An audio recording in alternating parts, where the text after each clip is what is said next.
వచ్చే 3 నెలల లోపల పార్లమెంట్ ఎన్నికలు జరగబోతున్నాయి.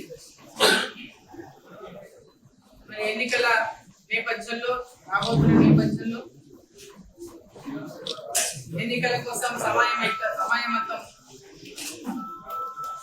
సమాయత్తమైనటువంటి సందర్భంగా భారతీయ జనతా పార్టీ ఈరోజు మహబూబ్ నగర్, నాగర్ కర్నూల్, నల్గొండ ఈ 3 పార్లమెంట్ నియోజకవర్గాలు కలిసి ఒక క్లస్టర్ గా ఏర్పాటు చేయడం జరిగింది.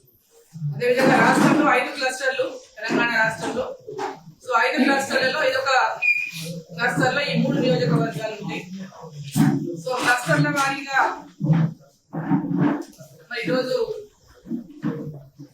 ఆ క్లస్టర్ ఒక్కొక్క పార్లమెంట్ సెగ్మెంట్ కి సంబంధించి ముఖ్య నాయకులతో సమావేశాన్ని ఏర్పాటు చేస్తున్న సందర్భంగా ఆ యొక్క కార్యక్రమంలో పాల్గొనడానికి మొట్టమొదటగా తెలంగాణలో ప్రారంభమైనటువంటి క్లస్టర్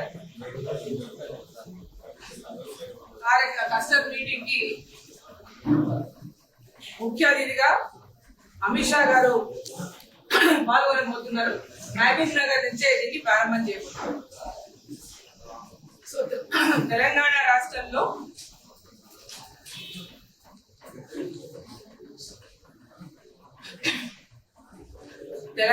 రాష్ట్రంలో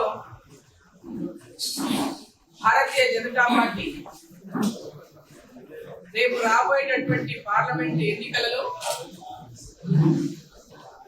అత్యధిక స్థానాలను తెచ్చుకునేటువంటి లక్ష్యంతో భారతీయ జనతా పార్టీ అనేక కార్యక్రమాలను తీసుకొని క్షేత్రస్థాయి వరకు కార్యక్రమాలను ఏర్పాటు చేసుకొని పోతున్నటువంటి సందర్భంగా మరి మొట్టమొదటగా ఈ క్లస్టర్ సమావేశానికి అమిత్ షా గారు హాజరై వారి ముఖ్య అతిథిగా వచ్చి వారికి అందరికి కూడా మరి కార్యకర్తలకు దిశానిర్దేశం చేయబోతుందని చెప్పి సందర్భాన్ని తెలియజేస్తా ఉన్నాం. అటువంటి సమావేశం మొట్టమొదటి సమావేశం మహబూబ్ నుంచి ప్రారంభం చేయడం. మరి మహబూబ్ నగర్, నాగర్ కర్నూల్, నల్గొండ 3 పార్లమెంటు స్థానాలకు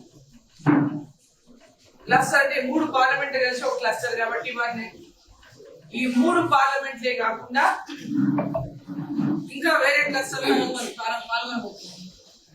మొట్టమొదటిగా ఫస్ట్ క్లస్టర్ పాల్గొనబోయేది మహబూబ్ నగర్. సో తెలంగాణ జరిగినటువంటి ఎన్నికలను చూసుకుంటే ప్రజలంతా కూడా మార్పు కోరుకున్నటువంటి నేపథ్యంలో నిరంకుశత్వానికి, స్వేచ్ఛ లేనటువంటి తెలంగాణలో ప్రజలందరూ ప్రజాస్వామ్యాన్ని కోరుకున్న నేపథ్యంలో వారి అరాచకమైనటువంటి పాలనను పారదోలాలని ప్రజలంతా కూడా ఎట్టి పరిస్థితుల్లో ఈ ప్రభుత్వాన్ని దించాలని టిఆర్ఎస్ పార్టీని పూర్తిగా వ్యతిరేకతతో మరి మార్పును కోరుకొని మరి ఆ వ్యతిరేకతను నిర్మించిందేమో భారతీయ జనతా పార్టీ. తెలంగాణ రాష్ట్రంలో టిఆర్ఎస్ పార్టీ చేస్తున్నటువంటి అవినీతి కానీ, రాజకీయం కానీ, ప్రజలకు ఇచ్చినటువంటి ఆ వాగ్దానాలు నెరవేర్చడంలో మోసాలు కానీ, కేవలం ప్రాజెక్టుల పేరు మీద దోపిడే కానీ, ప్రాజెక్టులు పూర్తి చేయకపోవడం కానీ, ఇలాంటి అనేక అంశాల పైన, ఉద్యోగుల అంశాలే కానీ, నిరుద్యోగుల అంశాలే కానీ, దళితులకు ఇచ్చినటువంటి హామీలే కానీ, గిరిజనులకు ఇచ్చినటువంటి హామీలే కానీ, మహిళలకు ఇచ్చినటువంటి హామీలే కానీ, ఇలా అనేక హామీల విషయంలో వారు ప్రజలని మోసం చేసినటువంటి నేపథ్యంలో భారతీయ జనతా పార్టీ అనేక ఉద్యమాలు చేపట్టింది, అనేక ఉద్యమాలు చేసింది. ప్రజల లోపల తీవ్ర వ్యతిరేకత ప్రభుత్వం పైన నిర్మాణం చేసింది. మరి ఆ యొక్క వ్యతిరేకత ప్రజల లోపల పెద్ద ఎత్తున ఎట్టి పరిస్థితుల్లో టిఆర్ఎస్ పార్టీని గద్దెదించాలన్నటువంటి ఆలోచనతో మరి కాంగ్రెస్ పార్టీ వాళ్ళు చేసినటువంటి కొన్ని దుష్ప్రచారాలతో వాళ్ళు అంటే ఒక భారీ మెజార్టీతో గెలిచినటువంటి గెలిచేసినటువంటి ఒక ఏదో ఆనందంలో తేలియాడుతున్నారు కాంగ్రెస్ వాళ్ళు బొటాబొటి మెజార్టీతో అధికారంలోకి వచ్చారు.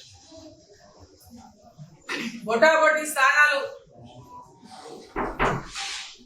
అధికారంలోకి వచ్చి ఇవాళ దేశవ్యాప్తంగా నరేంద్ర మోదీ గారే ఈ దేశంలో మళ్ళీ దేశానికి ప్రధానమంత్రి కావాలని దేశ ప్రజలంతా వాళ్ళ కోరుకున్నటువంటి పరిస్థితిని చూస్తా ఉంటే మూడవసారి ముచ్చటగా మరోసారి నరేంద్ర మోదీ గారు ఈ దేశానికి ప్రధానమంత్రి అవుతారు. అత్యధికంగా పార్లమెంటు సీట్లను భారతదేశంలో మరోసారి భారతీయ జనతా పార్టీ గెలుచుకుంటుందని చెప్పి సందర్భాన్ని తెలియజేస్తాంనా. అదేవిధంగా ఇక్కడ తెలంగాణలో కూడా భారతీయ జనతా పార్టీ అత్యధిక స్థానాలను గెలుచుకుంటుందని చెప్పి సందర్భాన్ని తెలియజేస్తా ఉన్నా. 10 నుంచి 12 స్థానాలకు తగ్గకుండా భారతీయ జనతా పార్టీ తెలంగాణలో పార్లమెంటు స్థానాలను గెలుచుకుంటుంది. తెలంగాణలో గణనీయమైనటువంటి స్థానాలను పెంచుకోవడమే కాకుండా మరి నరేంద్ర మోదీ గారిని మరోసారి ప్రధానమంత్రిగా మనం చూడబోతున్నామని సందర్భాన్ని తెలియజేస్తాం. మరి ఎన్నికల ప్రిపరేషన్ లో భాగమే అమిత్ షా గారు మొట్టమొదటిగా మరి పాలమూరుకు వస్తా ఉన్నారు ఈ క్లస్టర్ సమావేశంలో పాల్గొనడానికి.